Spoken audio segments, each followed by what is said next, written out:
Hello friends, कैसे हैं आप सब। दोस्तों, मैं आप सबका अपने YouTube चैनल में दिल से बहुत बहुत स्वागत करती हूँ।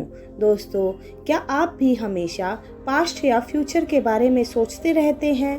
दोस्तों, आज मैं आपके लिए एक बहुत ही बढ़िया बुक समरी लेकर आई हूँ जिसका नाम है ए न्यू अर्थ, जिसमें हम देखेंगे कि हमारी सारी परेशानियों की वजह क्या है और कैसे हम इन सब से छुटकारा पा सकते हैं। इस किताब को पढ़कर आप अपनी ज़िंदगी को खुशियों से भर सकते हैं और एक नई ज़िंदगी की शुरुआत कर सकते हैं। आपके बदलने से ही इस धरती का जन्म होगा। दोस्तों, आप हमारे वीडियो ईयरफोन लगाकर काम करते हुए, बस ट्रेन में सफ़र करते हुए भी सुन सकते हैं, आराम करते हुए भी सुन सकते हैं। हमारी वीडियो को आप अपनी लाइफ में इम्प्लीमेंट करके सफलता पा सकते हैं। तो चलिए स्टार्ट करते हैं। यह बुक समरी किसके लिए है? वे जो दुख से छुटकारा पाना चाहते हैं, वे जो हिंसा को रोककर समाज में शांति लाना चाहते हैं, वे जो हमेशा पास्ट या फ्यूचर के बारे में सोचते रहते हैं। समरी को स्टार्ट करने से पहले लेखक के बारे में थोड़ा जान लेते हैं।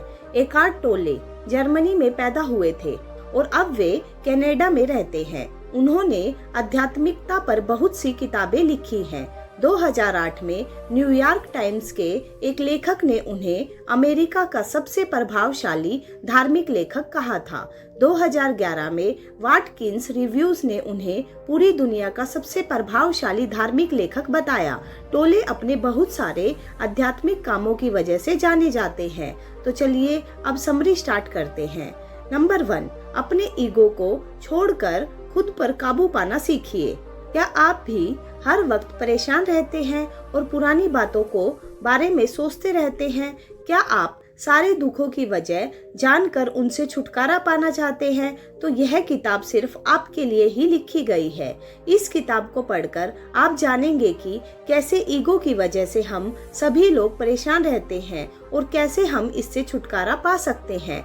हम देखेंगे कि किस तरह सभी धर्म हमें शांति से रहने का उपदेश देते हैं, पर इन धर्मों की वजह से ही हमारे समाज में अशांति फैली है। इस किताब से आप जानेंगे कि आप किस तरह वर्तमान में रहकर अपने सभी परेशानियों से छुटकारा पा सकते हैं और आप सीखेंगे कि आपकी ख्वाहिशें आपकी दुश्मन क्यों है, हिंसा की वजह क्या है, कैसे आप वर्तमान में रहकर अपनी परेशानियों से छुटकारा पा सकते हैं। नंबर 2, अपने सभी दुखों की वजह खुद इंसान ही है। इंसान हमेशा से ही लालची, स्वार्थी और एक खतरनाक प्राणी रहा है।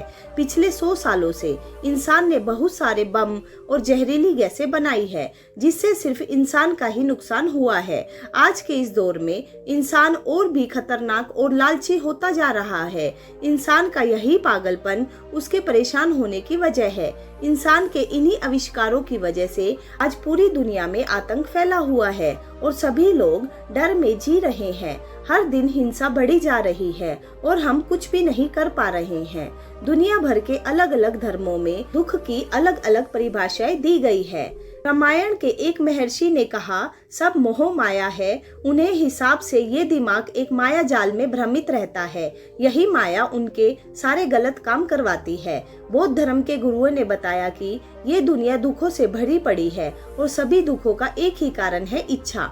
अगर इंसान अपनी इच्छाओं को सूली पर चढ़ा दे तो उसके सारे दुख खत्म हो जाएंगे। जैन धर्म के तीर्थकरों ने दुख जैसी दूसरी भावनाओं से छुटकारा पाने के लिए इस दुनिया की सभी चीजों से नाता तोड़ लिया था। उन्होंने कपड़े पहनना भी छोड़ दिया था। क्रिश्चियन धर्म में पाप को परिभाषित किया गया है। उसमें कहा गया है कि इंसान होने का कर्तव्य भूलना ही सबसे बड़ा पाप है। इस्लाम कहता है कि एक मासूम इंसान की हत्या करना पूरी मानवता की हत्या है। सभी धर्मों ने लगभग एक ही संदेश दिए हैं। सभी धर्मों ने कहा है कि ख्वाहिश ही इंसान की सबसे बड़ी दुश्मन है, लेकिन अब तक कोई भी धर्म हिंसा को रोक पाने में सक्षम नहीं हो पाया है। हमें इस हिंसा से निपटने के लिए दूसरे नए तरीकों की जरूरत है। इंसान हमेशा से ही हिंसा जैसी चीजों को देखता आ रहा है। बहुत सारे धर्म गुरुओं ने हिंसा से निपटने के लिए नए धर्म बनाए, लेकिन इनसे कोई फायदा नहीं हुआ। जब ये धर्म बनते थे तो ये धर्म नहीं हुआ करते थे। ये हिंसा और जातिवाद से निपटने के मूवमेंट्स हुआ करते थे, लेकिन आने वाले समय के साथ लोग इन मूवमेंट्स को धर्म की तरह अपनाने लगते थे, जिससे जातिवाद और हिंसा और बढ़ जाती थी। इतिहास में बुद्ध और महावीर जैसे लोगों ने हिंसा को रोकने की बहुत कोशिश की। गौतम बुद्ध ने कहा, जियो और जीने दो। समय के साथ हम इन्हें भगवान की तरह पूजने लगे, लेकिन इनकी दी हुई शिक्षा को भूल गए। लेकिन आखिर ऐसा क्यों हो जाता है? क्यों ये मूवमेंट्स धर्म बन जाते हैं और लोगों में हिंसा बढ़ा देते हैं? आइए इन सवालों पर गौर करें। जब इन मूवमेंट्स की बागडोर दूसरों के हाथों में आती थी, तो वे इन मूवमेंट्स में कुछ ऐसी बातें लागू कर देते थे जिसका मूवमेंट से कोई लेना देना नहीं होता था। समय के साथ ये मूवमेंट्स अपना अर्थ खोने लगे। पुराने जमाने के राजा या दूसरे शक्तिशाली लोग इन मूवमेंट्स को दबा देते थे, इसलिए वे इन मूवमेंट्स को शुरू करने वाले लोगों को मार देते थे और ये मूवमेंट्स वही बंद हो जाते थे। जैसे जैसे हम तरक्की की ओर बढ़ रहे हैं, वैसे ही हिंसा बढ़ती जा रही है। जिन धर्मों ने हमें भाईचारे से रहने का उपदेश दिया, आज उन्हीं के नाम पर दंगे हो रहे हैं। धर्म हिंसा को निपटाने में नाकामयाब रहा, तो आखिर हम हिंसा से छुटकारा कैसे पाए? आइए देखते हैं। हिंसा रोकने से पहले हमें हिंसा की वजह को जानना होगा। इससे पहले आप ये सवाल पूछे कि हिंसा कैसे रोके। आपको ये सवाल पूछना चाहिए कि हिंसा क्यों होती है। हिंसा की वजह है ईगो। हमारा ईगो ही हमें कभी भी शांति से नहीं बैठने देता है। ईगो को पास्ट और फ्यूचर में रहना पसंद है। ये हमेशा बीती बातों को सोचता रहता है या आने वाली चीजों को फिक्र करता रहता है। आज हर कोई सफलता पाना चाहता है। उन्हें लगता है कि इंसान अपनी सफलता से जाना जाता है। इसी सफलता को पाने के लिए इंसान हमेशा परेशान रहता है और इसके पीछे भागता रहता है। इस तरह हम कह सकते हैं कि अगर आप परेशान हैं तो इसकी वजह है आपका ईगो, और अगर आपको अपने परेशानी से छुटकारा पाना है तो आपको अपने ईगो से छुटकारा पाना होगा। ईगो से छुटकारा पाना कोई आसान काम नहीं है, लेकिन ईगो ही आपका दोषी है। पुरानी यादें और भविष्य की चिंताओं को लेकर चलने से ही आपकी परेशानियां बढ़ती हैं।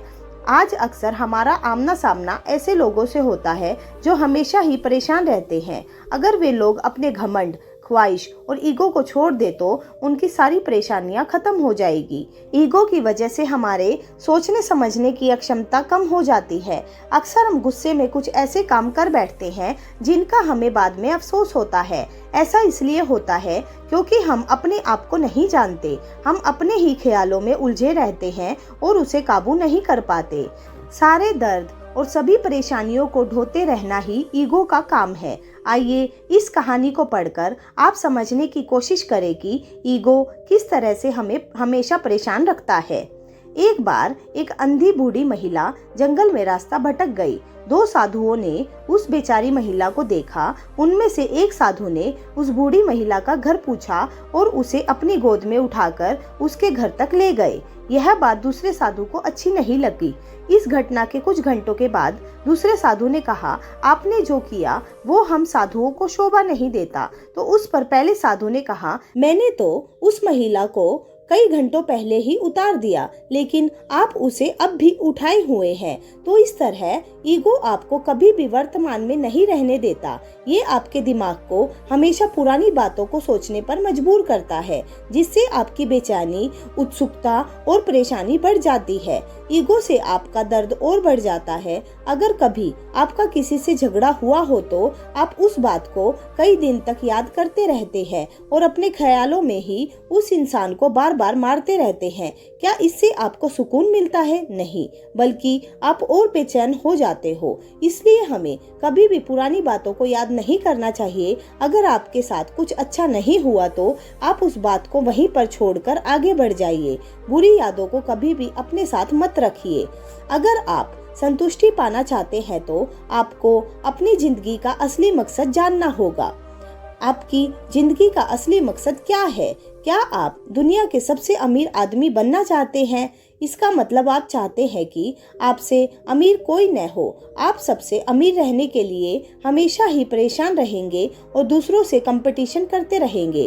क्या आप समाज के लिए कुछ अच्छा करना चाहते हैं? इसका मतलब है कि आप समाज में अपनी पहचान बनाना चाहते हैं। आप अपने आप को देखना चाहते हैं कि आप औरों से अच्छे हैं। क्या आप एक खुशहाल परिवार पाना चाहते हैं? जरूरी नहीं है कि आपका परिवार आपके हिसाब से ही रहे और आपकी बातों को माने। घर में झगड़े होते रहते हैं जो कि आपकी परेशानी की वजह बन सकती है। तो इन सब से एक बात साफ है कि अगर आप कुछ हासिल करना चाहते हैं तो वो न मिलने पर आपको तकलीफ जरूर होगी और उसे पाने के लिए आप हमेशा मेहनत करते रहेंगे और हमेशा परेशान रहेंगे। इसलिए आपको बाहरी जरूरतों को छोड़कर अंदर की जरूरतों के बारे में सोचना चाहिए। हम सभी की बाहरी जरूरतें भले ही अलग अलग हो पर अंदर की जरूरतें एक जैसी है। हम सभी खुश रहना चाहते हैं और सुकून से अपनी जिंदगी बिताना चाहते हैं। अंदर की जरूरतों को पूरा करने के लिए हमें ईगो के जाल में उलझना छोड़ना होगा। आपको ये जानना होगा कि सोच में रहने और होश में होने में बहुत अंतर है। अगर आप होश में हैं तो आप वर्तमान में रहेंगे, लेकिन अगर आप सोच में हैं तो आप या तो भविष्य के बारे में सोच रहे हैं या भूत के बारे में। आपके पास जो भी है आप उसे स्वीकार कीजिए और इस पल का पूरा आनंद उठाइए। हर कोई चाहता है कि वो रोज की परेशानियों को किसी बक्से में बंद करके ताला मार दे, लेकिन सिर्फ कुछ लोग ही ऐसा कर पाते हैं। आइए देखें कि आप किस तरह अपनी इन परेशानियों से छुटकारा पा सकते हैं। सबसे पहले तो आपको वर्तमान में ही रहना सीखना होगा। अगर आप वर्तमान में रहते हैं तो आप अपने आप ही खुश रहेंगे। वर्तमान में रहने का मतलब है आपके पास जो कुछ भी है उसे स्वीकार कीजिए। अगर आप हमेशा किसी चीज की शिकायत करते रहेंगे तो आप हमेशा ही कुछ न कुछ पाने के लिए परेशान रहेंगे और वर्तमान में नहीं जी पाएंगे। आपको जिस भी चीज में खुशी मिलती है आप वो कीजिए, भले कि वो दूसरों के हिसाब से मजेदार न हो। आप अपने आप को हर माहौल का आनंद लेने के लायक बनाइए जिससे आप हमेशा खुश रह सके। लेकिन फिर भी अगर आप जो कर रहे हैं उसमें आपको खुशी नहीं मिल रही है तो आप वो काम छोड़ दीजिए। आप हमेशा अपने आप को होश में रखिए। चिंता होना आम बात है, आप बस उस चिंता को बगल में रखकर वर्तमान पर फोकस कीजिए। आप जितना ज्यादा वर्तमान में रहेंगे आपकी स्वीकार करने की क्षमता उतनी ही बढ़ेगी। कंक्लूजन, आज की इस भाग दौड़ भरी जिंदगी में हम इतने उलझे हुए हैं कि हम अपनी जरूरतों को पूरा करने के लिए गलत रास्तों को अपना रहे हैं। इसलिए आज दुनिया में हिंसा बढ़ी जा रही है। इन सभी की शुरुआत ईगो से ही होती है। हमारा ईगो हमें हमेशा दूसरों से बेहतर बनने की उत्सुकता रहती है। इसलिए ये जरूरी है कि हम अपने ईगो से छुटकारा पाए। तो दोस्तों, आज की ये ऑडियो बुक समरी आपको कैसी लगी आप हमें कमेंट करके जरूर बताइएगा। और आपने अभी तक हमारा चैनल सब्सक्राइब नहीं किया है तो प्लीज इसको सब्सक्राइब भी कीजिएगा और बेल आइकन को दबाना मत भूलिएगा ताकि आने वाले वीडियो के नए नोटिफिकेशन आपके पास जल्द से जल्द आ सके। आपका बहुमूल्य समय देने के लिए दिल से धन्यवाद। तो चलिए मिलते हैं दोस्तों अपनी नेक्स्ट ऑडियो बुक में। तब तक के लिए bye bye and take care.